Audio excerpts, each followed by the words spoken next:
Wonderful. All right. Well, let's get right into it. I appreciate everyone being here, and let's make it an awesome stream. I love the part one of this, so part two is going to be even better, and we'll probably do a little bit of that same thing that we did last time about getting like a nice video at the end. Probably doing like a little 2 degrees watch party about some psychology. I think that a lot of people enjoyed that, so we'll definitely look to include that. Yep. First of all, I want to start with something simple, right? We're going to take it easy. This is something we're probably all familiar with, right? A simple higher time frame candle, and on a lower time frame, it might look something like this, right? And the market's movement dynamics on a higher time frame are slower, right? Because all we can kind of see is this candle opening, and it slowly goes up and down until the end of the time period or time window of the candle, and it closes, right? And because of this, during the analysis of a higher time frame, usually traders don't rush anywhere, and they typically make more accurate forecasts regarding future price movements, right? So we've probably all had it happen that on the higher time frame we can see where the market is going and we understand what we're looking at and we are correct, right? And then the second we go to the lower time frame, we're not able to position ourselves, or we make mistakes, or we just can't figure out to place the right trade to position ourselves for that higher time frame movement. And then afterwards, we're still correct on that higher time frame analysis, right? And so on one side, we have the higher time frame that moves slow, and on the other hand, we have the lower time frame, and that represents the territory where decisions regarding position openings are made, right? It's where we observe specific setups to enter position. So to recap, the higher time frame, slow dynamics, the realm of more deliberate and slow decisions. And we have the lower time frame, which is fast dynamics, the realm of probably more emotions and quick decisions, right? And the market situation on the lower time frame constantly changes throughout the day, right? Additionally, there are more trading opportunities to open a position, and this implies constant spikes of dopamine, and as a result, continuous decision making and active behavior, right? We talked about this in the last stream, how specific things in the chart kind of trigger dopamine production in your brain, such as the market forming a fair value gap and then trading into it will trigger our brain, um, rating buy or sell side liquidity, and then starting to reverse. We create a CSD that will trigger dopamine in our brain because we associate those price patterns with a potential reward, right? So the observation of a potential reward already starts to spike our dopamine system. And what unites these decision and actions is the fact that we think quickly on a lower time frame, right? So also we make decisions quickly. Remember, like when, let's say, a trader opens a position with a market order because they're afraid the market will move on without them, right? Has anyone ever had that? Just opening a market enter because you're afraid you're gonna move the or miss the move, basically, right? Or maybe you close a position just before it reaches the take profit level, right? When it's like, let's say 10 or 15 points just below your take profit, and you just close it there, right? Those are things that are probably really familiar, right? I've had them too, and everyone still has them, right? And I have them too. I know for a fact that most people probably have it, right? Because it's very common and very logical for us because we're humans, right? Um, in these situations, usually we use a market order because it's a mechanism that helps expedite the potential reward right there, right now, right? And market order is instant, so we are kind of um, taking control of the time aspect in when we are getting the reward, right? So, for example, let's say you have a profitable long position. You opened it with the intention of making a profit, and therefore you experience satisfaction, right? The concept of hyperbolic discounting that we talked about in the first stream tells us that immediate rewards hold a greater value, and the dopamine spike that we get that pushes you towards purposeful behavior, right? Or tells us that the immediate reward holds greater value, and the dopamine spike pushes us towards taking that, right? So when we see profit figures in our account or on TradingView or on whatever platform you use, the only thing that separates you from those profits is one click of a market order in order to close the position, right? And whether it's taking profits or impulsively opening a position, a market order usually represents the immediate attainment of the reward, right? So, and that reward is something your nervous system desires so strongly, right?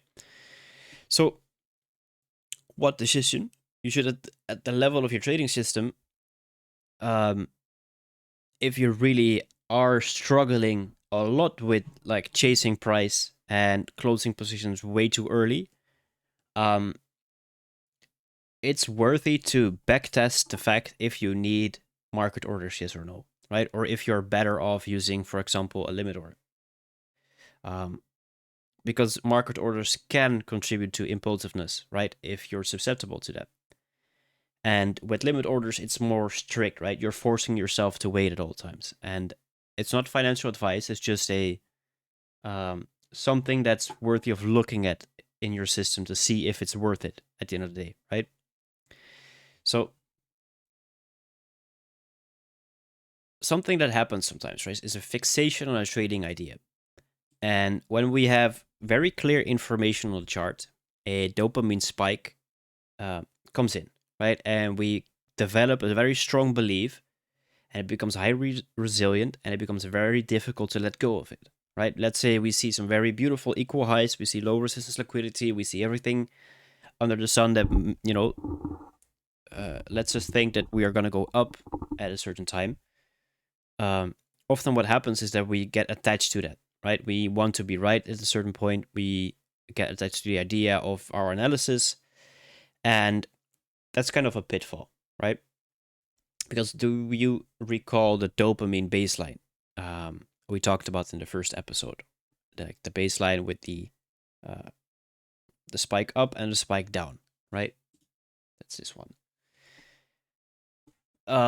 The increase in dopamine levels above the baseline, they create a sense of reward anticipation and pleasure before its attainment, right? And the decrease in dopamine levels lead to negative feelings, right? Apathy, pain, emptiness, frustration, right? And people do not willingly seek out pain, right? We don't seek pain, we only seek happy emotions, so to say. And refraining from the formed belief regarding price movement means rejecting the reward, which implies experiencing pain, right? This is how the reward prediction error operates. So basically what it means is we get a dopamine spike and the formation of a market expectation. And whenever that expectation doesn't happen and the reality is different, there's a mismatch between the expectation and outcome, and we experience pain as a result of it, right? And how do we handle this? How do we let go of a belief, or how do we refrain from entering foolish, positions driven by FOMO, for example? Imagine that you had planned to make a particular purchase, right? You spent a long time choosing it, and during your trip to the store, you start to feel happy because you're gonna finally buy this product, whatever it is. Maybe it's a new barbecue, maybe it's a new book, whatever it is. You start to feel the pleasure because you're almost gonna be buying it, right? And whenever you arrive at the store, they tell you that's out of stock, right? And the selected item is out of stock, and due to the decrease in dopamine levels, now you're experiencing disappointment and emptiness, right? You're probably sad that the product you want isn't available. And well, let's say later on they inform you that there's a similar product from a different manufacturer with almost identical specifications to the one you initially planned to buy, right? Now, you once again feel the same pleasant anticipation due to the dopamine spike, right? This means that if you initially planned for multiple alternative options, you wouldn't have experienced the negative emotions due to the unavailability of one particular item, right? It all comes down to planning. If you fixate on one specific trade idea or one specific thing and are not open to the fact that things might change, that fixation will lead to pain at the end, right? If it turns out to be incorrect. if there's a mismatch between the reality and the expectation. But if we already establish beforehand that there's multiple options and multiple things that we can do, we won't fixate on the trading idea and we won't experience the pain of being wrong. Right? It's all about managing expectations, indeed, like Josh said. Just read the chart. Yeah, exactly. So that's where we get to the planning the trade stage, right? It's indeed the market analysis stage, and during this stage, you're not really making decisions about opening positions, right? You are simply analyzing the market and trying to understand the direction of future movement. Like Josh said, you're just reading the chart, nothing else. However, a lot of traders often overlook this stage or they don't take it seriously enough. And when when traders go to sit down in front of the computer in the morning, they often find themselves inflated with expectations for the trading day, right? And they strive to minimize the distance to profitability and satisfaction by opening their first position as quickly as possible. That happens with a lot of people, right? Whenever the market opens, they try to basically trade whenever the market opens immediately, right? And I'm not saying that's a bad thing, right? Because a lot of people have strategies around that. That's fine. But I'm more so talking about people who just cannot wait to open trades because they, for example, want to feel productive. They want to actually want to trade and they don't let the market show them there's a trade. They just want to take a trade. It's more so aimed at that, right? And so if we return to the topic of planning, for example, the issue of refraining from entering foolish positions lies in the realm of denying dopamine satisfaction. But what if instead of denying it, we seek alternatives, right? Like the item that's not that's out of stock in the store, right? Um, in reality, what happens is traders start searching for an alternate source of dopamine immediately after closing a position. Let's say you take a loss, people will start to look for a alternative source of dopamine immediately, right? And this desire is usually impulsive and unplanned. And that's the problem. It's not planned. And that's why it's crucial to identify alternative things, such as price movement scenarios, up front at the planning stage, right?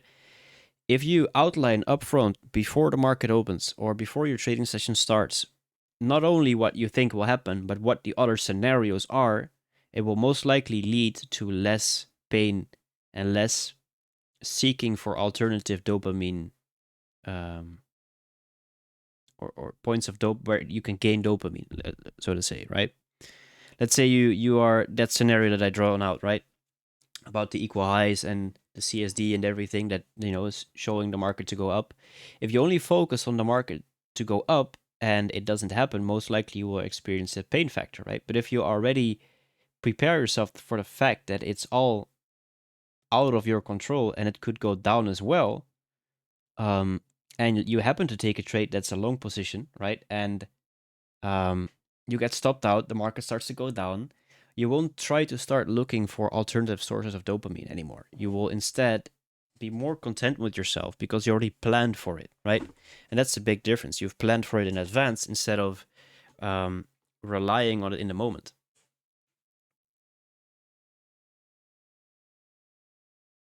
It's a big one for you. You're competitive. Yeah, that's also a big trait to take into account. If you know that you're competitive, that's definitely something to take into account when making decisions, right? Because it's gonna be different for you compared to someone that's not very competitive, for example.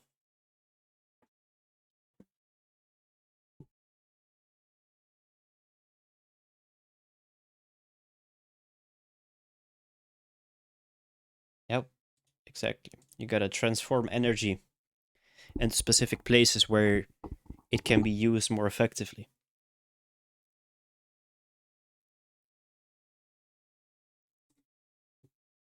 See, so a formation of expectations before a session, right? If you got an echo, make sure to turn down the stream volume specifically, and then the echo will be gone.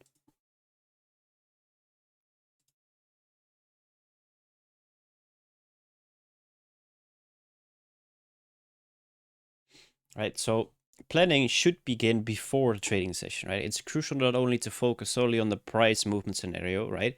Incorporate different alternative scenarios into your expectations to avoid becoming a hostage, basically, to your fixation on a single scenario, right? And if one of the scenarios does not involve or unfold as planned, you can turn to the alternative expectations that you already formed. And by doing so, you establish a foundation for mitigating the reward prediction error, right? The reward prediction error is this one that we talked about, right? There's a mismatch between expectation and outcome. And in order to make sure we can flatten this and not get this this downside spike, right? We make sure to plan ahead beforehand, and that way we can prevent that from happening, right? Um, you know, the lower or the more expectation, the more diverse alternative expectations we have, the lower of the chances of are for errors, and therefore the lower the likelihood of, for example, dopamine-driven gambling behavior that a lot of people have, which could be over trading, over leveraging, all that kind of stuff, right? If we already expect everything and we're no longer surprised by it and no longer triggered by it, there's way less chance you're gonna overtrade. There's way less chance you're gonna over leverage on your positions to get back at something, right? And the problem with planning lies usually in the fact that people often place overly high expectations um, for a current specific movement, right? And that's why it's very crucial to incorporate various alternatives into the plan. And, moreover, it's essential to make negative forecasts as well in order to be prepared for them, right? If you're prepared for everything, it can't phase you anymore.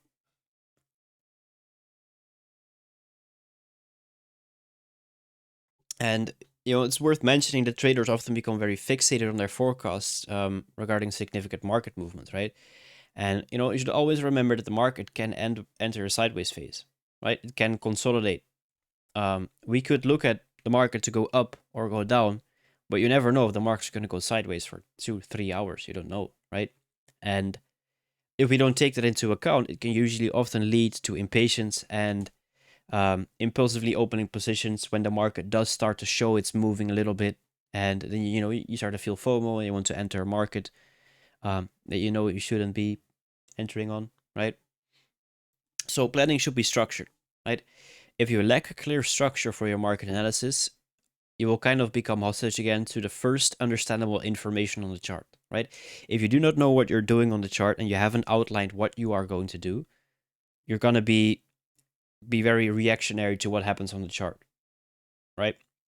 If you have a framework that tells you you enter a position when XYZ happens and only then, all you have to do basically is you start to wait for the chart to show you XYZ, right? And if it starts to show X, right, you start to FOMO in if you don't have a plan because you're just watching the market and you think you see something. But if you have clear and set rules, you know what you're looking for, and you have to hold yourself accountable and make sure you only trade within that specific framework, right? Because otherwise, like I said, you will become hostage to the first understandable information on the chart, right? And subjectively understandable information equals dopamine spike again, right? See what we're doing here? We're trying to basically control how and when we receive dopamine spikes, right? Because we know that they are not very helpful to our trading sometimes because it's all autopilot and all basic instinct that's behind them, right? But within trading, we have to be very rational and not instinctive. So we gotta work around our human nature a little bit. So the solution usually to this problem is pretty simple. It's, for example, create a checklist for your market analysis before each session, right? And this will help you structure your analysis process. So basically, you get a checklist and you check every item that's there, and that way you can kind of work around it a little bit. And the solution is to outline possible price movement scenarios before trading sessions, right? In case they do not align with the actual results. And this usually provides an opportunity to immediately switch to an alternative scenario, right? And by doing so, you also discover a new source of dopamine for yourself. And therefore, you are more likely to stick to a specific framework if everything is lined out before you start out, right? When I trade, usually the open bell, for example, I do that using a regular trading hour gap framework, right? And 20 to 30 minutes before the markets open, I go to the charts and I mark out everything that I need to see. And I will look at the higher time frame and I will determine my bias. And it could be that my bias is to go up, right? And then I will look at, okay, where is the market gonna open in 20 minutes time, right? Are we gonna open above or below the previous closing price on the RTH chart, right? And then depending on that, there's only gonna be a few possible scenarios that are gonna line up with the market going higher, right? There's only gonna be a few ways it can present itself, right? So that already helps me a lot because it makes it pretty straightforward that if either one of those scenarios happens, I can trade.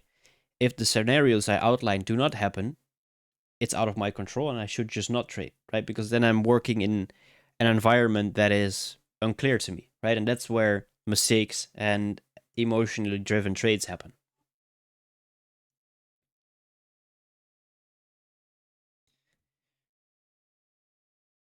Okay, let me just check in with you guys. Is everything clear that we talked about so far? Any questions so far, or is it good? Type of Drop a one. one if you're still with us, everybody. Yeah, We drop a want to one. make sure this is all making sense. There should be at least 15 to 20 ones over here at this moment. If you don't, drop a one, obviously just let us know on a question. Happy to really, dive deeper into any of the concepts shared. But, understanding and managing your expectations is extremely important as a trader, right? Because the moment that you start imposing your will on the market, you're no longer really looking to trade your model or your setup or the data that you've collected, really. All that is now it's an emotional response. And the more emotions that you then bring into the market, that's the further and the fastest way that you can get distracted from what it is of your composure that you're bringing into your trading. And being composed in trading is the telltale sign that you're looking to become as close as a professional as you want to be.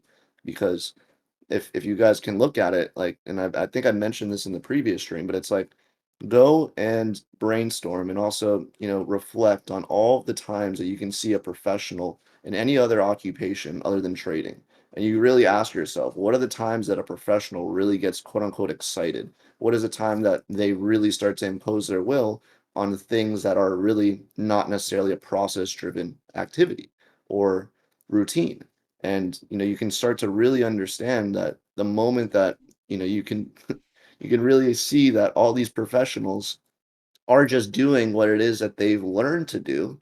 Like they're not bringing into their emotions in any of their routines. And that's what sets them apart. That's why they're true professionals, right? The more emotions that you have about your specific routine, then the closer you're going to get to, again, getting derailed from your actual process. And that's extremely important to be cognizant of. Exactly. That's very nicely said. Yeah, planning is key, not just planning a trade, planning everything. Yeah. Your emotional responses, you follow the plan before you execute. Exactly.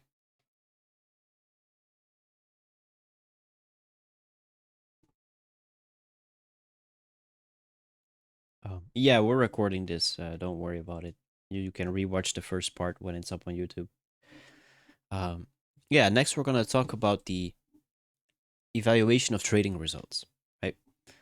Um, this has a little bit to do with losing streaks, for example, right? And the behavior and emotional state of traders usually strongly depends on the result of closing a specific position, right? Often, what we have is that specific positions bring us joy or pain, right? When we take a loss, what tends to happen with a lot of traders is that they really fixate on that loss, right? And they feel really bad about it, and their kind of their confidence goes down. But on the other side of the coin, whenever they take a winning trade, all that stuff goes up, right? Confidence goes up, they become happy, it kind of dictates their mood. And, you know, this is usually due to significant emotional investment in a specific trade, right? And again, a potential mismatch of the expectation and a result quickly leads to a burnout or apathy, for example, right? And how can we influence this from a point of the dopamine system, right? Um, People tend to be overconfident, right, when it comes to their competence. And more than 80% of surveyed drivers, for example, rate their driving skills as above average, right? But of course, statistically, it's impossible, right? It's like a survey done uh, for drivers, and it kind of applies here at the same time, right? Usually, traders, they are no different. However, the reality is that we still encounter mistakes and therefore painful frustration, right? And this image right here represents a series of closed positions, right? 6 closed positions. And imagine the huge range of emotions that traders experience going through these 6 trades, right? Each position is accompanied by a dopamine spike, positive expectations. However, the expectations are not met in 1, 2, 3, 4 positions out of the 6, right? And this kind of leads to a prediction error, right? And it could lead to gambling, to attempt to recoup losses, and therefore we can identify the main problem, right? Inflated expectations. And you should remember that the higher the expectations and dopamine spike, the more intense the pain will be when expectations do not match reality, right? Um, Here. The higher the expectation and anticipation, the stronger the pain will be. And the problem with what it is in the previous picture, for example, we go through these emotional roller coasters in between, all while we are still profitable at the end of a longer series of trades, right? And let's say we have trader A that has his equity or his trade history look like this, right?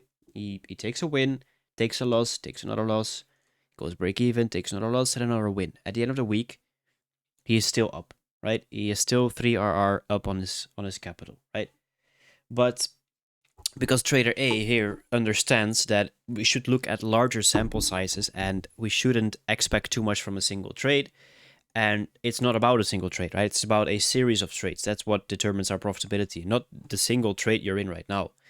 And for example, we could have trader B, and trader B would have one win, another loss, and then because these expectations have a mismatch, he starts spiraling inside his mind. He starts gambling. He starts doing all sorts of bad stuff.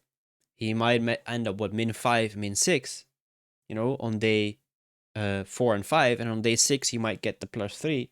But then in the week, he's still in the negative, all because of the mismatch in expectations.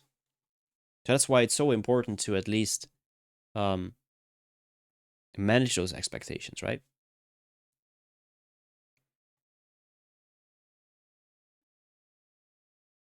Now, we're going to talk a little bit about the fear of losses, right? And we're going to talk about fear, anxiety, and stress and uncertainty, right? And it's worth stating, starting with the fact that opening a position usually is seen as a threat that causes acute stress in a person. And low intensity stress has a positive effect on the body, usually, right? It improves our ability to overcome difficulties, right? Learn effectively, and it fixes experience in memory, right?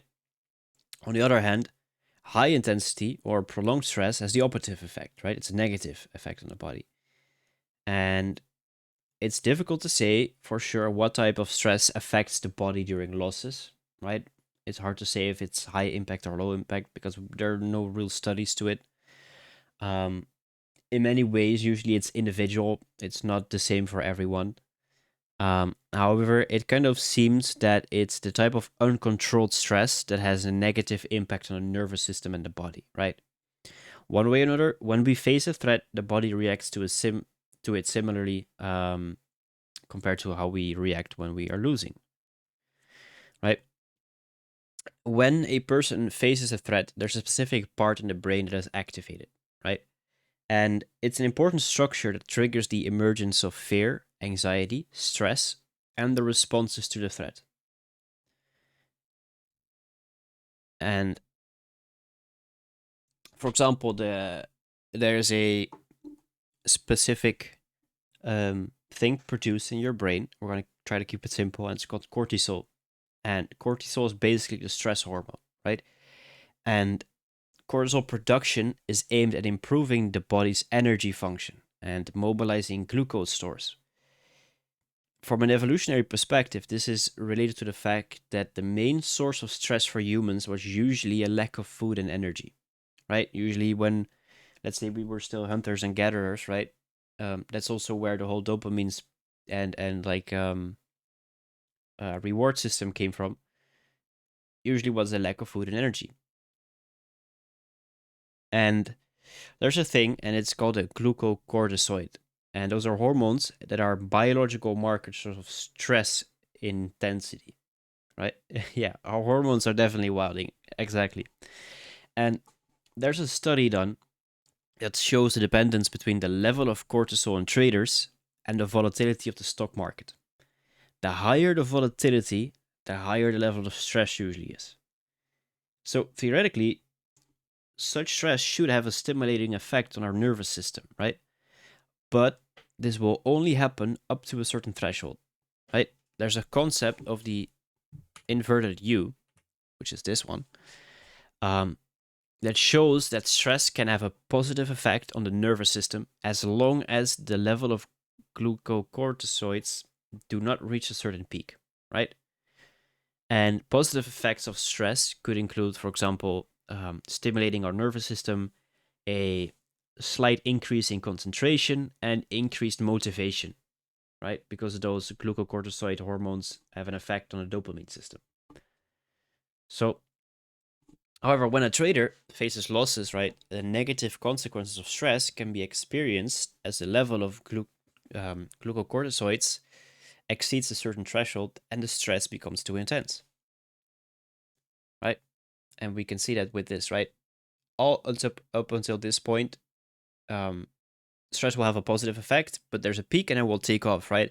And this basically shows the amount of stress, right? So the more to the right, the more stress we have. But there's like a max point amount of stress we can handle before it becomes negatively, right?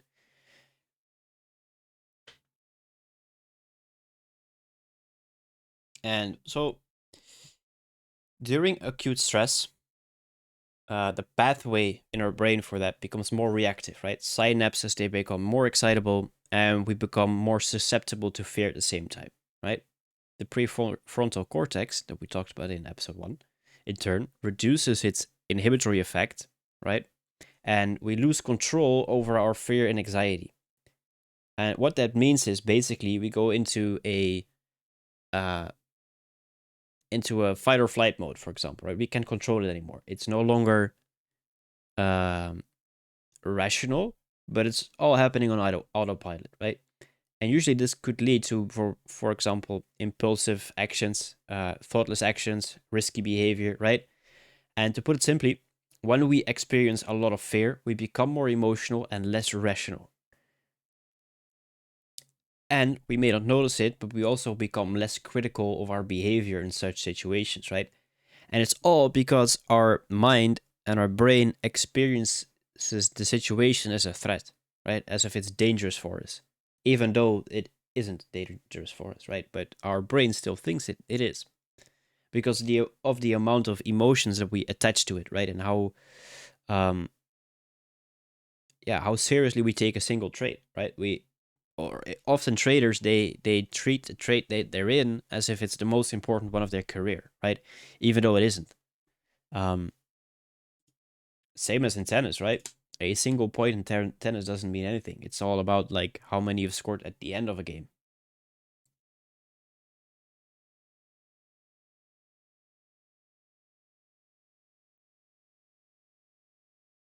I appreciate that, Tony. I'm glad we can provide some value.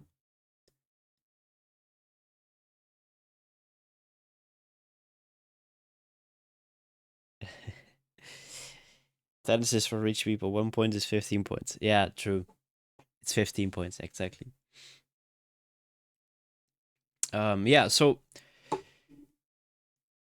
alertness. Let's talk about alertness in our brain, right? The release of a specific how can I say, hormone in the brain. It's called norepinephrine in the brain. It constricts our focus of attention, right? And this usually gets produced, among other things, for example, in response to a threat, right? And many traders usually get a lack of focus or a lack of ability to concentrate on charts during a trading session, right? They constantly get distracted by triggers outside of it, right?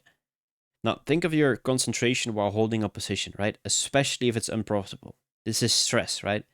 And as a result, the release of those norepinephrines in the locus area allows you to narrow your alertness and focus to the source of the threat, right?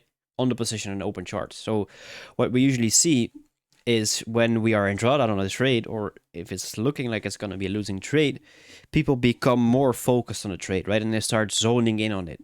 And that's because our brain actually, it reinforces that because it creates hormones that help us focus on a specific threat in the chart, right? Even though we all know if we look at it from the outside perspective, it's no threat, right? And the sympathetic nervous system is the part of the autonomic nervous system that we cannot consciously control its function of, right? The sympathetic nervous system, it regulates the activity of our internal organs, for example, but we cannot regulate it, right? And this is kind of how the fight or flight response. You focus in on every little tick like it's going to make a difference, right? It's the same as trying to hyperfixate and marking every single. Let's say you're on a 1 minute chart, right? And you've entered a trade, and I know some people like to follow a trade, right? Like they like to actively manage it, look at what every candle's doing, looking at new fair value gap formed, are we trading in it? New order block formed, are we respecting it? Are we not respecting it? Everything, right? Well, I think it's fine if you do that. There's nothing wrong with it. You need to kind of understand, a lot of people hyperfixate at a point, right? But if we look at it from a neutral perspective, is you reading every single candle, looking at every single thing, trying to apply every single IST concept under the moon at that chart at that point, gonna change the outcome? Most likely it's not, right? Whether we mark the order block on our chart or whether we don't, the outcome is gonna be the exact same. Either you win the trade or you lose it, right?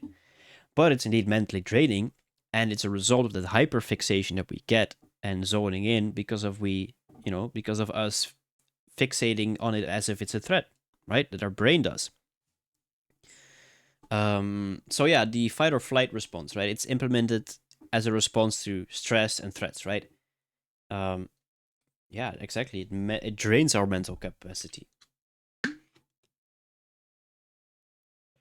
So a few things that happen when we get into that fight or flight mode are we get an increased heart rate and the strength of contractions increase.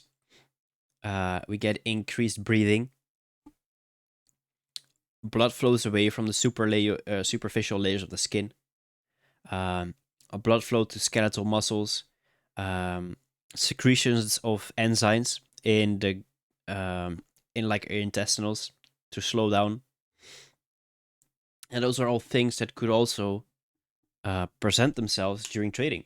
Have you ever noticed or kind of actively watched how you look like while trading? A fun exercise to do is set up a camera to film yourself a few trading sessions and see what you're actually doing while trading, right? You will discover ticks you didn't know you have. You discover small little behavioral things you didn't know you have. And it's kind of doing like a technical analysis on yourself basically, but it does help, because there with that you can kind of check in what stage you are, right? Let's say you record yourself trading and you happen to be in a longer trading session, where the end result is that you start tilting, or you start performing any sort of bad behavior, right? There will be physical indications that you are heading towards that headspace of um, bad decision making, right? So, for example, for one person, it could be at step one, they are very calm, they are neutral, they are rational, right? And at step 10, they are completely tilting, almost throwing their computer out the window type of angry, right? There will be steps in between that, that you can recognize, and it will happen over and over again because they are results of our biological system, right? For example, nail biting could be a big one, right? When you get nervous, you start biting your nails. It could be very nervously tapping your foot, very nervously, moving your legs up and down. I know a lot of people have that, right? I have it too sometimes. Maybe you start sweating more. You start breathing slower. You don't start to breathe as properly as you would normally. Your heart starts racing, right? Maybe you get very nervous, all that kind of stuff, right? And if you understand what will happen in what sequence, because it's pretty much always the same sequence that it happens in, you can stop yourself from basically falling into that same um, routine of overtrading or whatever it is by identifying at which stage you are, from all those different behavioral things. And then while you are still rational, there's a threshold, right? Where we switch from rational to irrational behavior, right? Where it's no longer in our control. And for me, it could be, for example, at step 5, right? That I start to switch to emotional behavior at step 5. For someone else, it could be step 7 or step 6 or step 3 or step 9, whatever it is, right? But you need to identify what step it is for yourself, right? And if you make sure to have in your rules that whenever you reach a level before the threshold, you stop, right? That's where you're still able to control yourself. That will basically help you get rid of bad behavior in trading, right? Because if you're whenever you've taken one single trade, or if you just have looked at the trade or whatever, usually you're still in a head mental state to stop yourself because you're pretty rational and you're able to make proper decisions, right? But when you're too far in, we all know it, you can't stop yourself anymore, right? When you're at step 9 and 10 is blowing your account, you're gonna hit step 10 every time, right? Because it's just too far in, and basically your um, unconscious brain um, is controlling you completely.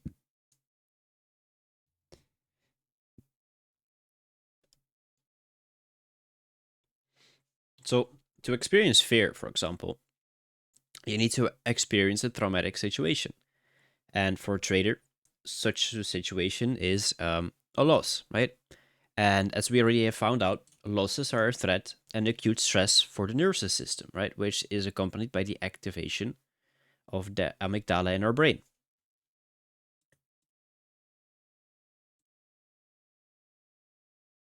Is the audio gone? I heard someone say the audio is gone. Audio is good. Audio is good. Okay. Might be I'm only. leaving. Oh, you're back. You're back. You're back. Very interesting. Oh, it's okay. I think a few people heard me and a few people didn't. I didn't hear you. Interesting. Your Oh, audio is just gone for like 30 seconds. Discord's just playing with us. Can yeah. you rewind it 30 seconds, please? You're just getting into some sauce. What was the last thing you guys heard?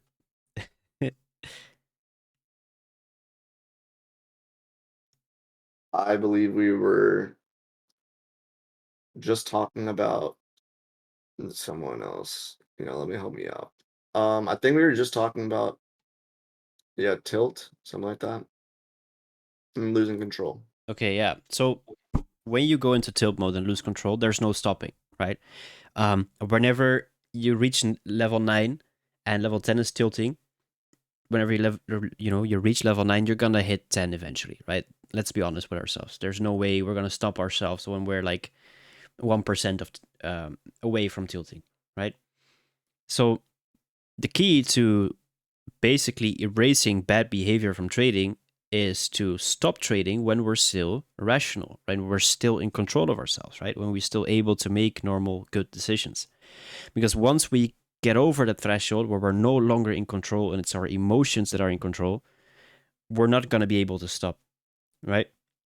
So it's learning to walk away, but not only walk away when we're still in control. That's the important part.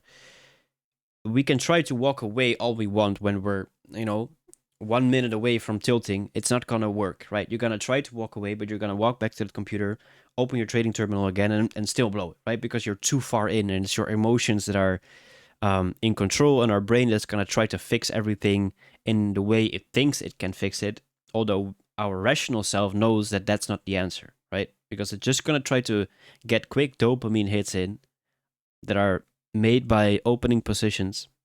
And we know that's not the answer, but our brain thinks it is, right? So, a big thing to help you overcome it is to identify where the threshold is and making sure you are walking away before you reach that threshold, right? And before you are out of control. Because once you're still in control, you are able to walk away fine without it really affecting your mental state. And if you want to go a step further, you just make sure you're not anywhere near a PC or where you can access your trading account, right? Or you forcefully lock yourself out if you have a trading platform that allows you to lock yourself out, for example. Yeah, or a DLL and locking it out. Therefore, you physically can't trade anymore unless it's on a demo account, for example. Yeah, having an accountability body would probably helps as well. Those are all measures you can use.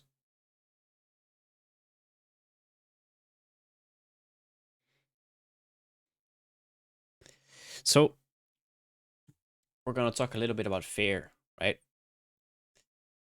To experience fear, you need to have a traumatic situation. And for a trader, a traumatic situation is usually a loss, right? It doesn't have to be a big one, but it's just a loss. And as we already have found out, losses are usually a threat and acute stress for the nervous system, which is accompanied by the activation of the amygdala in the brain. That's the part we talked about earlier. And that part of your brain has many connections to the part of your brain that is responsible for memory consolidation, right? And that is a transition of short-term memory to long-term memory, right? That same place in the brain is also activated when we try to keep some information in our memory, right? And if you would compare it to, let's say, a computer, that part of the brain would be its RAM memory, right? That's the memory of the computer that it like has stored to access right now when it needs it, right? And not like the long-term memory that we can leave at the backside of our brain, for example. And when we're in a situation that is threatening to us, the amygdala strengthens its connection with the part of the brain that is responsible for memory consolidation. So, in this way, what is associated with fear and threat is immediately remembered, right? So, and this is necessary because when we encounter a similar context in the future, we're able to quickly respond to the threat, right? And if you would have to explain it from a biological or evolutionary standpoint, it would, for example, be, let's say, we are still hunters and gatherers somewhere in the forest, and we see one of our friends get attacked by a wild lion or something, right? Usually, we would get scared. We would want to associate the lion because it attacks our friend with danger, right? We would want to associate any threat with a danger, right? And then we want to make sure that we remember that for the next time, right? A big example, for example, is let's say you have a small kid, right? And the kid has never seen a dog before. When I ask you guys, what do you think of dogs? Tell me. What do you think of dogs? Tell me. I'm curious. Cuteness. Yeah, that's a good answer. Woof. Happy. Yeah. You love your dog, of course. Companion. Exactly. So you see how we have a certain um, attachment to the word dog, right? When I say dog, you say cuteness, woof, happy. You love your dog, companion, best friend, right? We have an attachment from a happy memory to something else. But at the same time, let's say we have a small kid, right? And that small kid has never in his life seen a dog before. And he just so happens to walk outside and see a dog, and what are the chances this dog is not so kind, right? And the dog attacks the kid. Um, right now, in the brain of that little kid, he's gonna associate dogs with getting attacked, right? Even though we all have good associations with dogs, that little kid now doesn't have a good association with dogs, right? And his brain will start to remember that dogs equal danger. So the next time he might encounter another dog, right? And this dog is very happy, is very kind, very sweet, doesn't hurt a fly, and the dog comes up to the kid, right? And starts, running towards the kid because he wants to greet the kid. But now suddenly what happens is inside the brain of the little kid, it will start to associate dog with danger and understand that he's going to be in a dangerous situation, and he will get scared, even though the dog is not scary at all, right? And let's translate this to trading. Whenever your brain is attaching trades or entering trades with losing, and therefore the state of pain, you will start to develop a fear of losses, right? Even though not every trade is the same, even though trades could be winners, you're still going to attach the fact that, you lost once or you lost earlier, and you're going to attach the pain of that to every single trade that's out there. Right? So encountering the loss is the traumatic experience. We get the stress response, which is a fight or flight response. Therefore, we get a lack of control over our behavior. Our brain starts to, prepare for survival, right? We get a fixation of the context of the traumatic experience and the behavior in our memory to be better prepared for the threat in the future.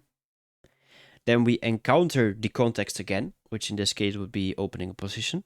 And what happens is our brain starts to dig into its basically RAM memory to access all the direct information it has about that specific scenario or context.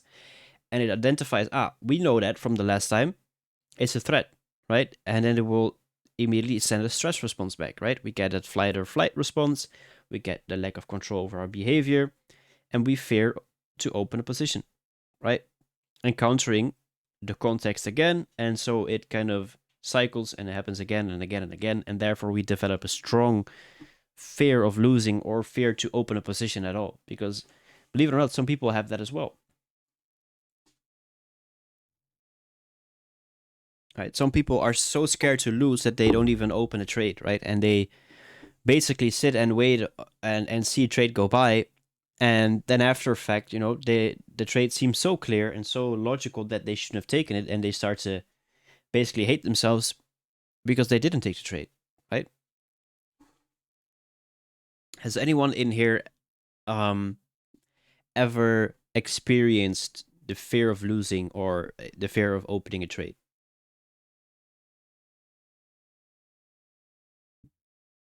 And then they could FOMO, yeah. Who hasn't? Exactly. That's the realest answer I've heard in here.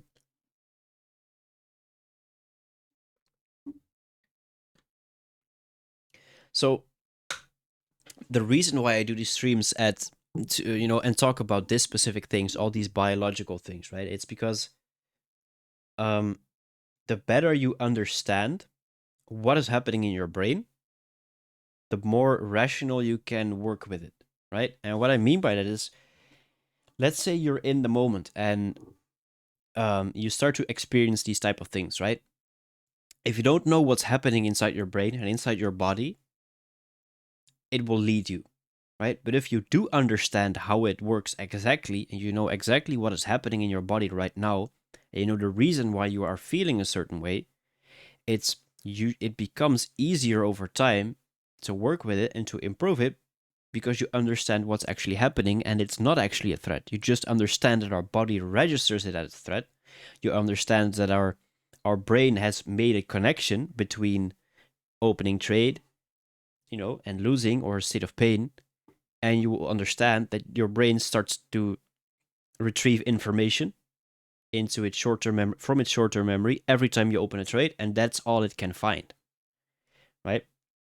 And this ties into our subconscious brain perfectly, right? Because our subconscious brain, we cannot control it. It picks up on things we tell ourselves, right? If you, let's say, you talk negatively about yourself a lot, right? Um, every time you have a bad day, you start talking negative about yourself in your journal, for example, in your trading journal. You start talking to by yourself about how you're unprofitable, how about you never follow your rules, about how whatever negative thing it is, right? Some people do this, and I'd say, um, don't ever talk negative about yourself. Honestly, be as delusional as you can be and sugarcoat it and tell yourself you're the best ever. And why I say that, and it might sound weird, is because that subconscious brain picks up on everything we tell ourselves, right? So if you keep reinforcing the idea that we're not a good trader, we are unprofitable, we do not follow a system, and we are acting randomly, we overtrade, we all do that, right?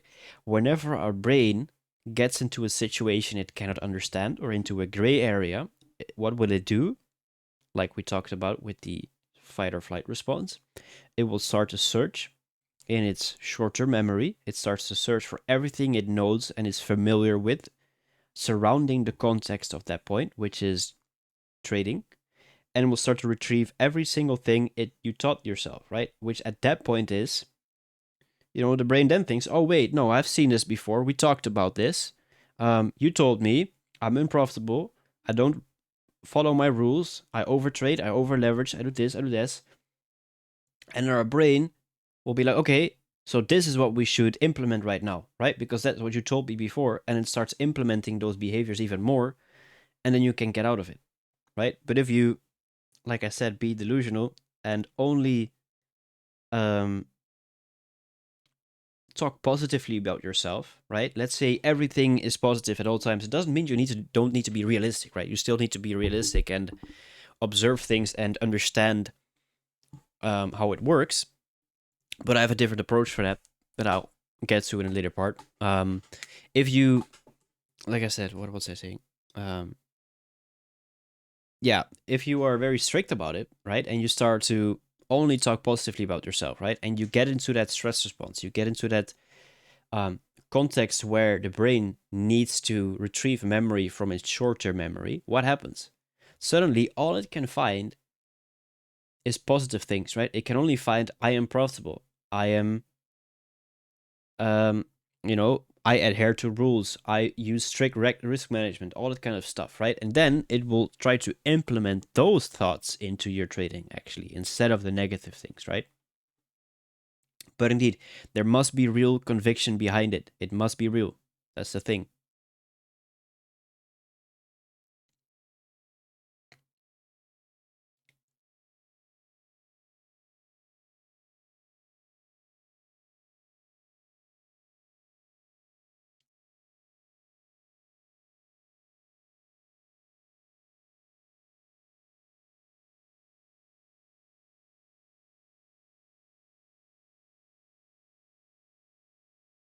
That's also how you can um, transform yourself from a P&L or profit-based trader to a system-based trader, right? Um, if you tell yourself, if you attach emotion to the outcome, it will usually only lead to bad things. But if you attach emotion to the fact that you followed or did not follow your plan, it will start to help you, right? Let's I'll try to give an example, right? Uh, you can see TradingView now, right? Yes, you can. Perfect. Let's say we have that baseline again, right? Let's draw it again. Um, let's say you are a trader uh, that only looks at the money, right? And then you have trader B that is, okay, how do I? Okay, let's just pretend this is a gear, right? So it represents a system. So we have trader A, who is a trader that fixates only on the money, right? Only on the outcome. And we have trader B, that is a trader that fixates on if he is following his process, yes or no. Which trader do you think is more successful, most likely? If it was just a black and white example, right? Like this. Type 1, if you think the P&L based trader would be more successful, and type 2, if you think the process based trader is more successful.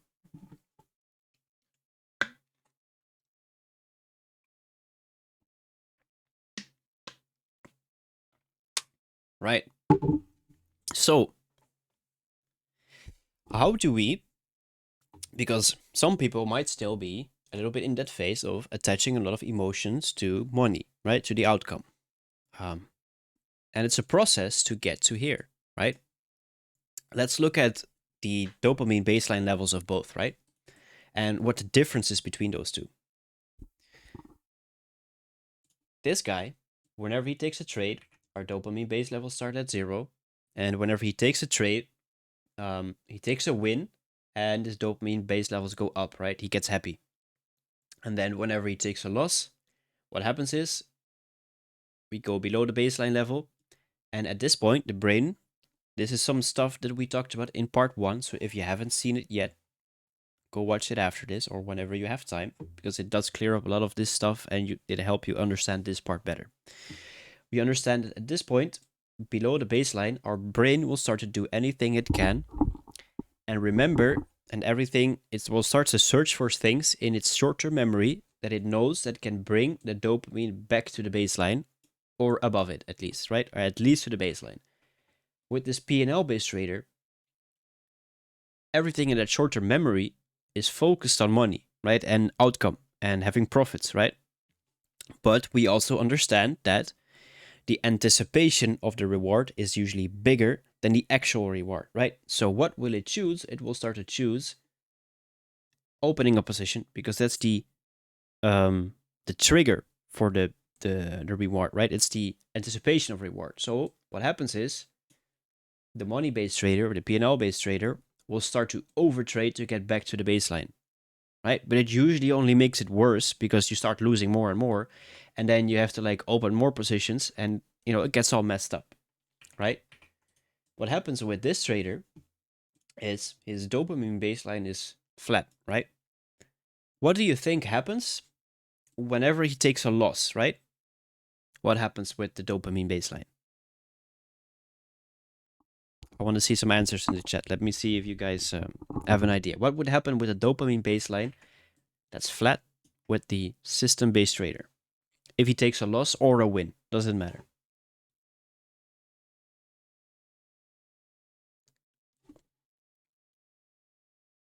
Exactly, it stays flat, right?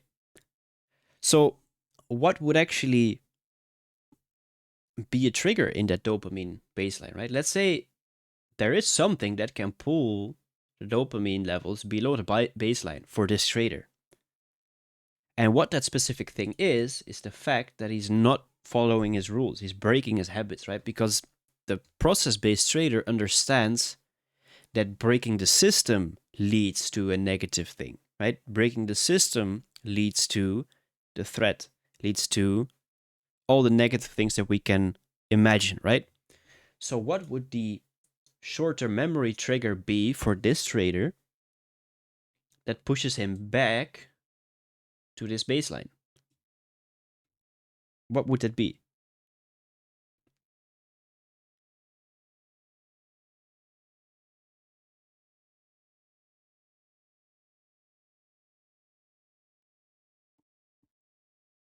Yeah, next trade, according to your process, you following your rules, that's what brings this trader back to its baseline and into a healthy, stable dopamine baseline, right?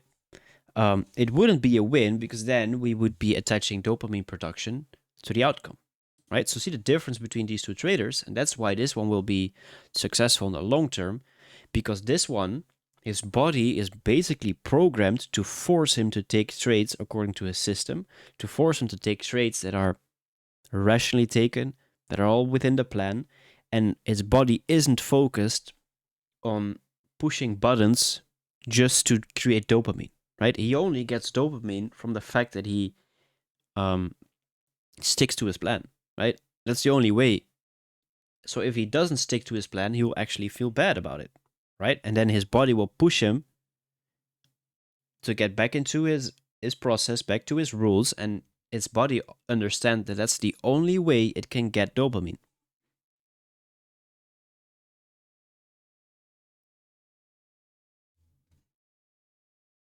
Yeah, delayed gratification, exactly. Good point.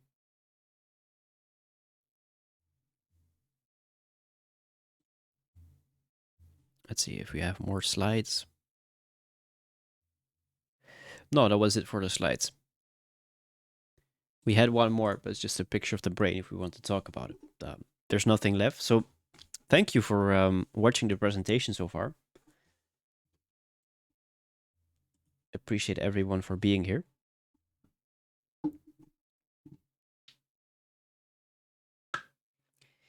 Does anyone have any questions, by the way, so far?